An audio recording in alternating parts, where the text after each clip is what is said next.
What's going on, YouTube? It's your boy, CamATL, and welcome back to another NFL Final Look video with your boy. Drop a like down below because I already know you're gonna love it. Subscribe to the channel if you haven't already. Comment anything in the comments section to enter your name into the $50 giveaway I do every single week on this channel. You know what I just realized?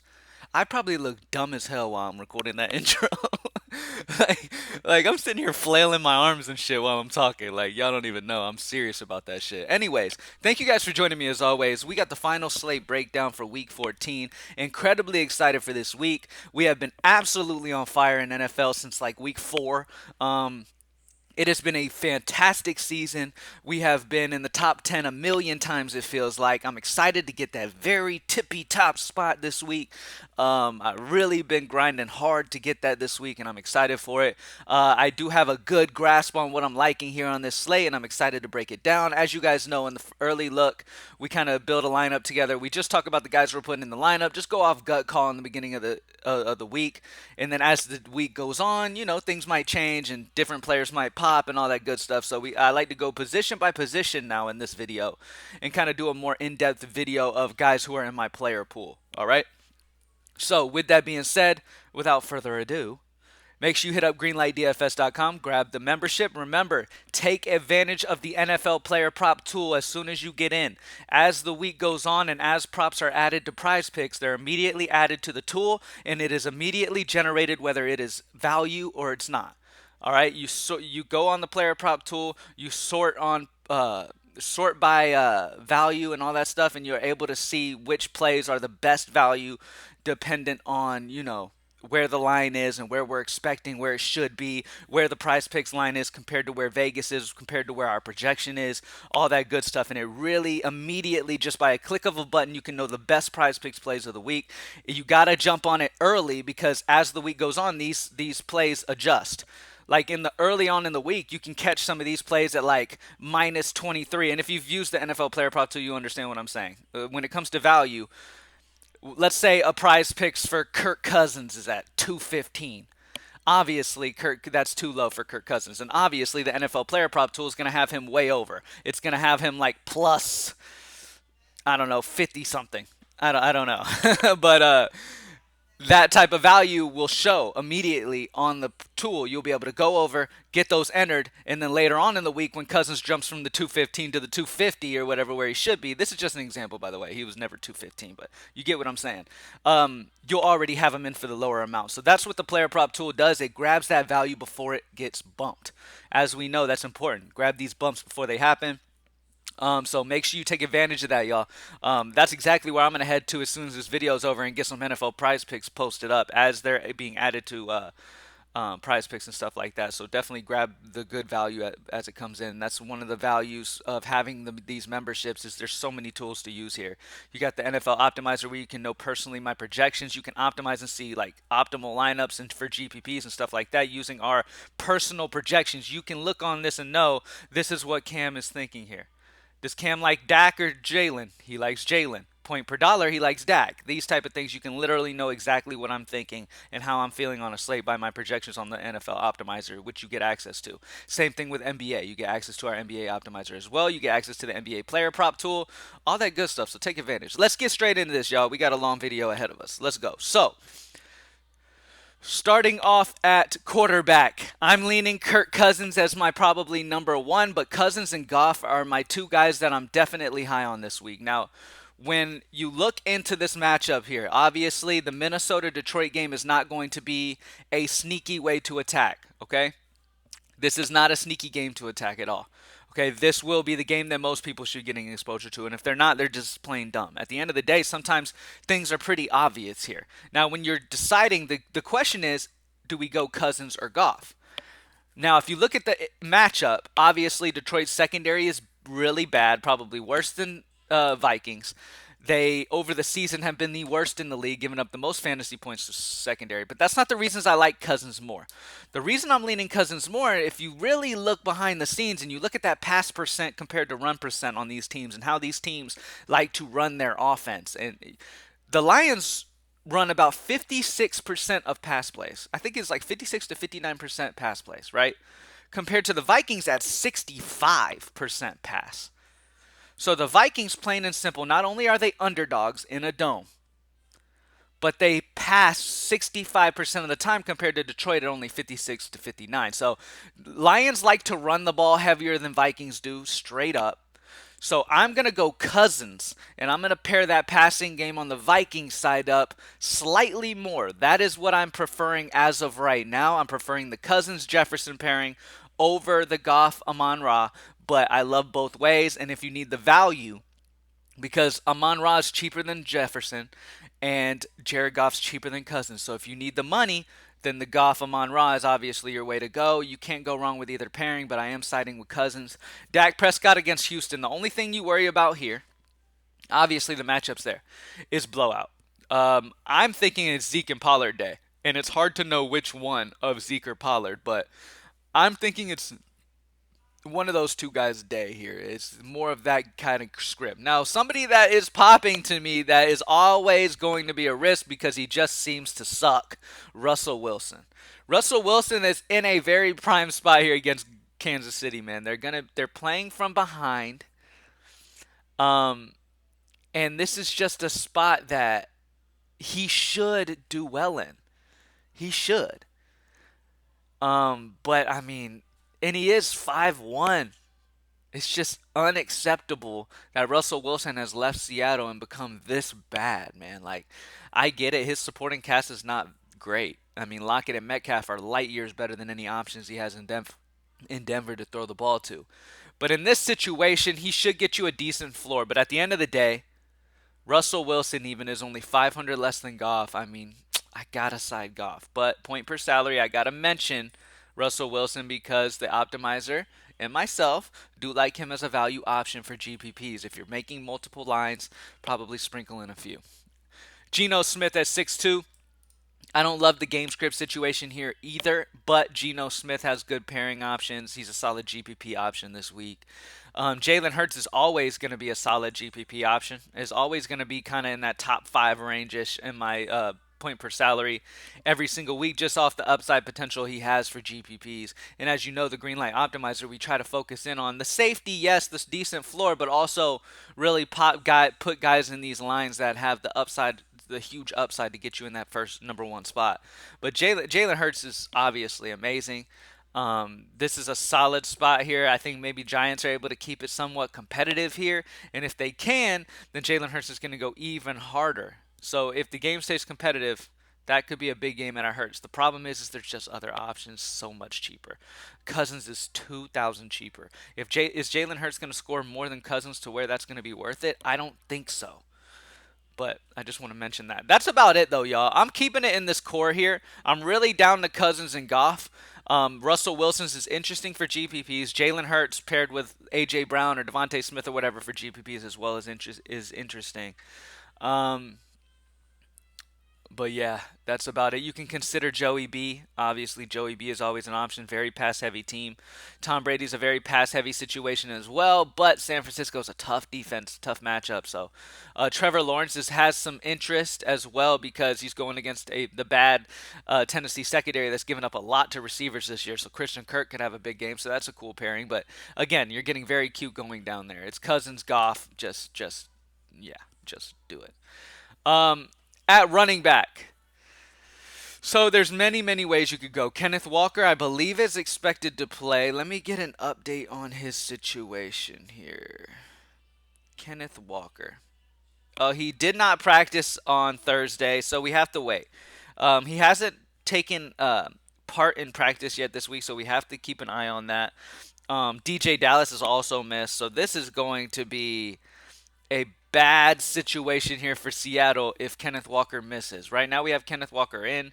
Not exactly sure what's going to happen for that situation. Keep an eye on it. He has not practiced. That's not a great sign. Um, but we will see sometime today. We'll probably get an injury report as well, see if he got a practice in. Let's see. It's probably going to be Homer. I mean, it's probably going to be Homer popping if Walker's out. but we'll see. Homer's a solid pass catching back as well, so full point PPR. He is an interesting option if he's these like lone running back in Seattle. So we'll have to just wait and see on that. Derrick Henry's really popping for me against Jacksonville at 7-9. Latavius Murray for Denver. I don't love the game script here for him, but he's gonna get a lot of run here. All right, plain and simple. He's gonna get a lot of run. Joe Mixon is in a very solid spot. Cleveland's been really bad versus the run. Cincinnati should win this game, just depending if Deshaun Watson comes out and just lights it up or not. If he struggles again, then Cincinnati should be ahead and use a lot of Mixon here at 6-9. I do like Mixon a lot. I really like Tony Pollard a lot at 6-7. I really like Zeke. So I have Pollard grading out slightly ahead point per dollar, as you can see. It's very close, 2.3 compared to 2.2. It's very, very close between the two, y'all.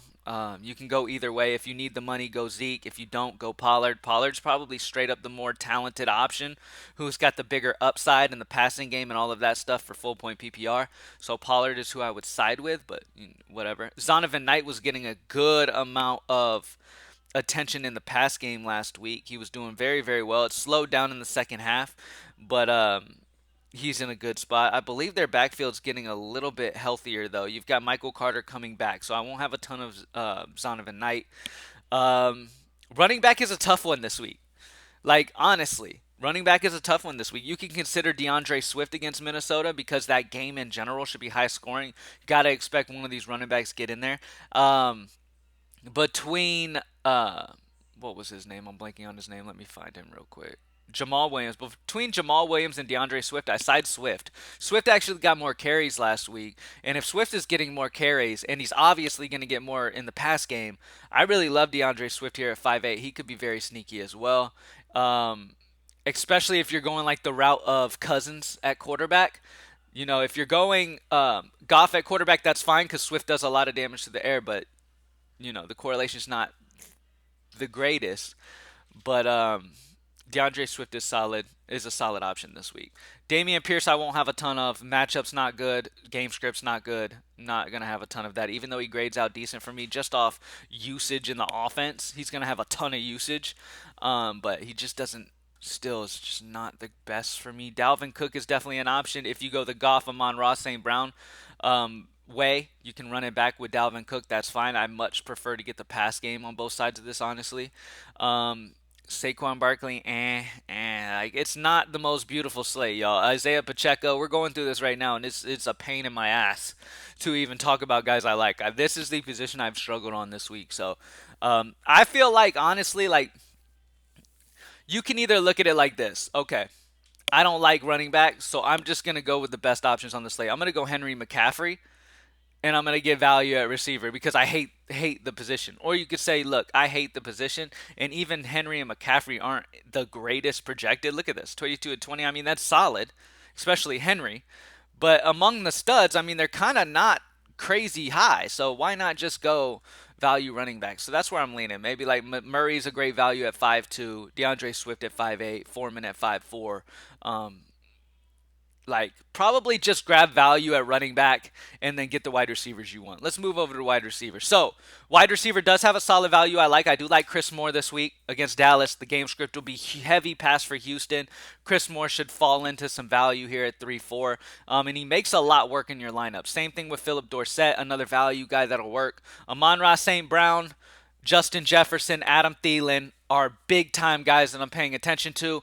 Garrett Wilson in a big behind game script against Buffalo here at 5-9 is in play.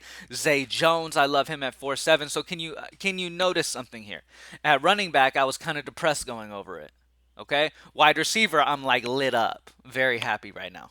Okay? So honestly, with that being said, I think it's value. Let me reiterate. I think it's value at running back. You figure out which ugly value you like at running back, and then you get the wide receivers you want. I understand. We do have solid value at receiver, so that kind of makes you want to spend up at running back even more. But honestly, Jefferson, Amon-Ra, these guys are in such amazing positions. I'd rather spend for them then spend at running back. So Chris Moore, Amon-Ra, Dorsett is value, Wilson, Zay Jones, Thielen, Jefferson, all these guys fantastic spots. If you're playing DK, if you're playing GPPs and you're getting cute and all this other stuff, Hayden Hurst is out, so Jamar Chase is going to get a bump. He's decent at 7.9. CD Lamb is 7.5. Not the best game script, but he could be a big reason why they get up. So he's fine. If you're playing GPPs and you're playing multiple lineups, then sure, have some DAX CD versions. Um, Chris Godwin is going to be the highest targeted guy for Tampa Bay, and Tampa Bay throws heavily. This is a solid spot there for him. Um, I mean, honestly, y'all, that's my core. You know what I mean? When it comes to spend ups, I really want Amon-Ra Jefferson in that game. I really love Thielen as a value to get in that game. Garrett Wilson, amazing script. Philip Dorsett and Chris Moore, amazing script for value plays this week. Zay Jones, amazing matchup against the bad Tennessee secondary. And those are kind of my core at receiver. At tight end, there are a few guys that pop pretty damn solid for value for me. You could possibly consider a double tight end version this week. Dolchich seems interesting to me because Denver will be behind at home throwing a ton. They should at least. Especially like Wilson Dolchich versions are interesting for GPP. I just don't necessarily know how much upside they really have with how they've played this year. But Dolchich at 3-4 is a solid value tight end option. Should get a lot of targets here in the down script. Jordan Aiken, same kind of situation. He's only 2.8 behind script, heavy pass situation for Houston. Should be able to land in value at 2.8. Chig Okongwo at 2.7 is a value. Like we've got some okay value at tight end this week. Dolchich and Akins are my two favorite value tight ends that I really like. And like I said, I've actually played with a couple ideas of double tight end this week just because it's kind of an awkward slate this week. We got like a lot of teams on bye and all that stuff. So you got a lot going on here. I personally have versions with double tight end. I just want to make that known. All right. So that's, I mean, it's scary. Not gonna lie to you, and I much prefer not to. But with the way that this slate is looking, you might have to. So Dolchich, Akins, two tight ends I really, really love. If you're spending up like most people probably shouldn't, you're going Kelsey, you're going Hawkinson. Really love Hawkinson at 5-1 as well in that game if you have the money to do so. I don't know if you're going to have the money to do so by the time you get to that tight end spot. All right, defense. Obviously, the Cowboys have huge upside.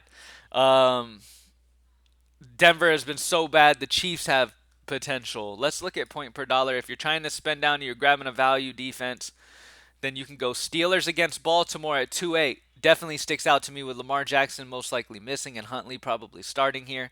Huntley's a serviceable backup, but the Steelers defense is pretty damn good and at home against a backup, plain and simple. So 2.8, this is the way I'm going for value. Okay?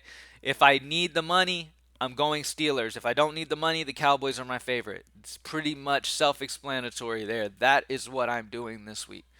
Um, so yeah, that's about it. Thank you guys for joining me as always. That's about it. Hopefully I was able to really get y'all on a good track to success this week.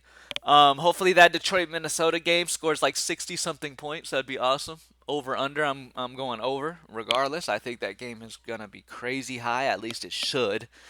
We know how NFL is sometimes. That game might be the lowest scoring game of the week. So we'll see. But um, it definitely seems like a Minnesota Detroit week, and then get cute in the other spots to get different, get lower ownership in other spots, blah blah blah. But don't really worry about, oh, this guy's gonna be super high on, I'm gonna fade him. Like if he's in a great spot, just play him. You know what I mean? Like, just don't overthink it. All right, have fun with it. Let's have another amazing week, y'all. Thank you guys for joining me as always, man. Let's get in that top 10 in GPPs once again. Cashing our single entry double ups, which is what y'all should be putting majority of your bankroll into. Single entry double ups. Okay? Trust me, consistently just double your money. All right? Sprinkle in a few cheap GPPs just in case. But most of your bankroll needs to go in single entry double ups. If your goal is to really make money doing this, all right, to really consistently make money and make profit doing this. If you're in it just for fun and the excitement of taking down a GPP, then sure, play GPP, but play single entry GPP at least. Do yourself a favor. Unless you're max entering, then go ahead and play whatever GPP. But the only way you should not be in single entry is if you're max entering it. If you're not max entering, play single entry GPP. All right. Thank you guys for joining me. I'm out. Peace. Have a great weekend.